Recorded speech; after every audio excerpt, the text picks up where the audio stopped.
Hello, I'm Betty Donohue, or OCO, Ayagwed, Ale Jalagi, Ale Anisahoni. I'm Betty, I'm Cherokee, and I'm Blue Panther Clan. I held a PhD in English literature from UCLA, and I'm considered to be an Americanist. As an American Indian, and I look back at these days of our first history, I just think it's a shame that the Plymouth Paradigm did not endure. It was quickly undermined by Boston, or Massachusetts Bay Colony's treatment of the Indians under the leadership of John Winthrop. His main focus was to promote discord among Indians themselves. He would favor one tribe, cast aspersions on another.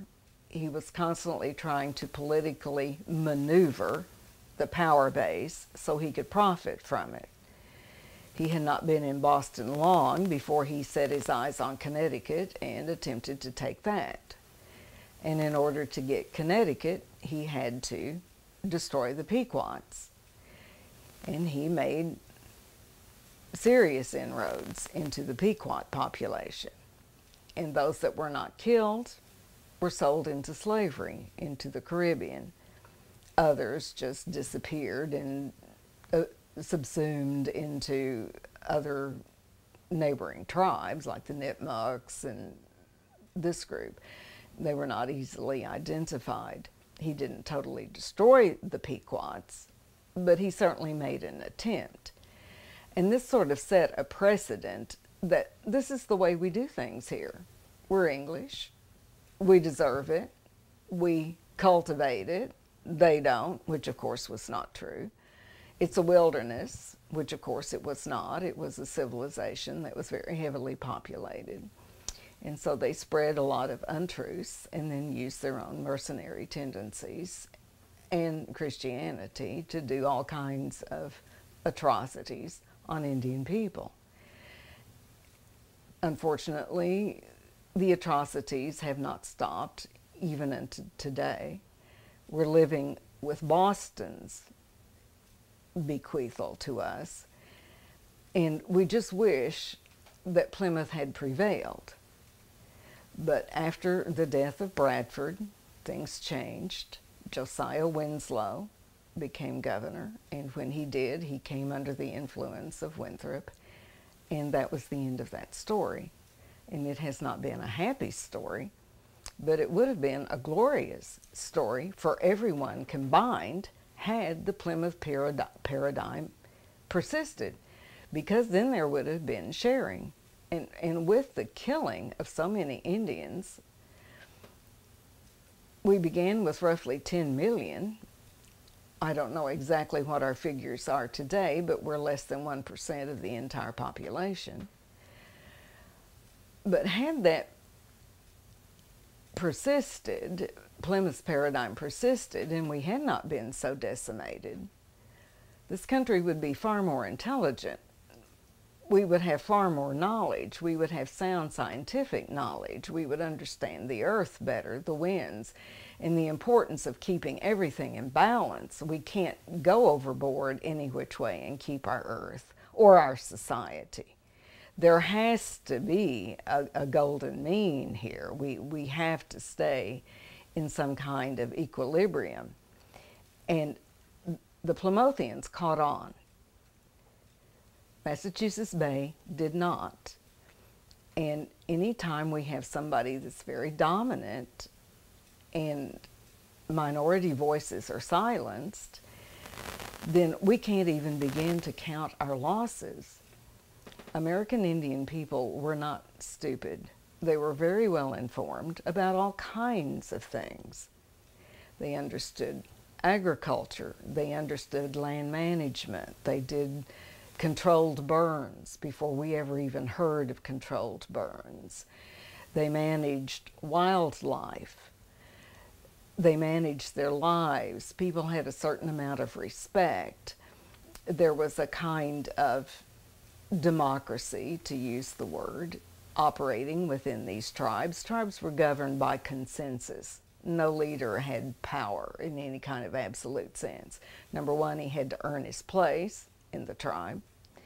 And B, he had to demonstrate honesty, integrity, and a willingness to hear everyone and to act in the best interest of the people, not in his own self-interest. And so much of this has been lost. We need to try to get it back before it's totally gone. And we need to begin by changing our view of what actually happened at Plymouth and what would have been possible at contact, but what are the results of contact, and those results were not inevitable.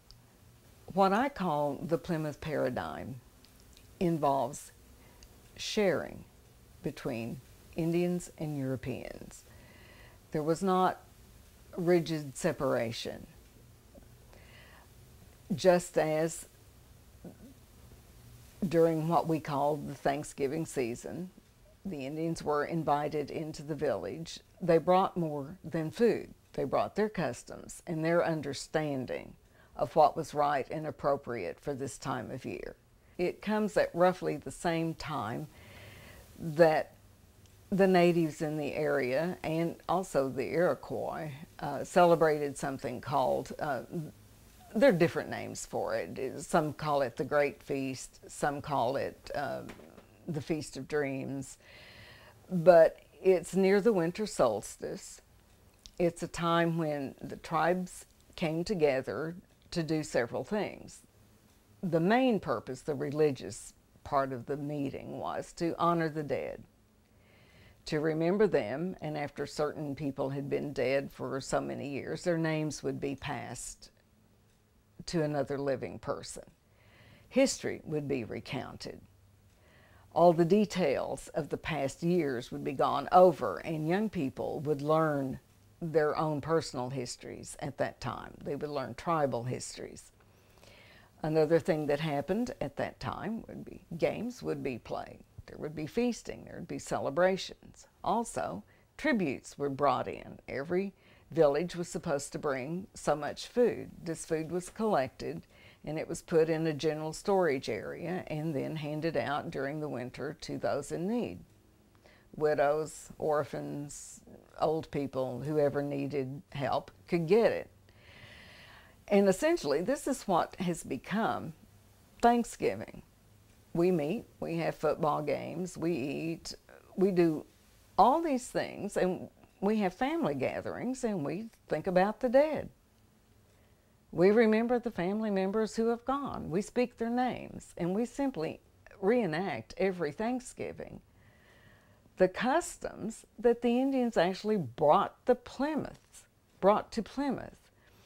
And this somehow melded, if not in the consciousness of the Plymothians, it certainly existed somewhere, and it's expressed in the American consciousness today, because this is the way we celebrate Thanksgiving. And it's this sort of thing, this sharing, this sense of balance. No one is left out. We're going to work with consensus, not necessarily and always things like dictatorships, although certainly there were times when Bradford could be a dictator, maybe even a little tyrant, but those were few. Usually he depended on a board of elders to advise him. He always had advisors. He worked just like the Massasoit did. He didn't make these unilateral decisions for the village and for the colony, but much was taken under consideration. There were endless meetings, long discussions, and the same thing was going on in all the native villages around him. They ran by consensus. And the Plymouth Paradigm essentially, to me, means the Plymothians were never trying to wipe out the Indians around them and take what they had. They were trying to live with them honorably and decently, with no extremes. But they kept things in a kind of perspective. They understood this was native land. They're guests here. They may be owners, but only of a small portion of it. And there was nothing in their Holy Scripture that gave them the right to the rest of the continent. And they didn't act on those premises, but they acted like decent, upright people in their dealings with the natives. And it's that paradigm that I really wish had survived.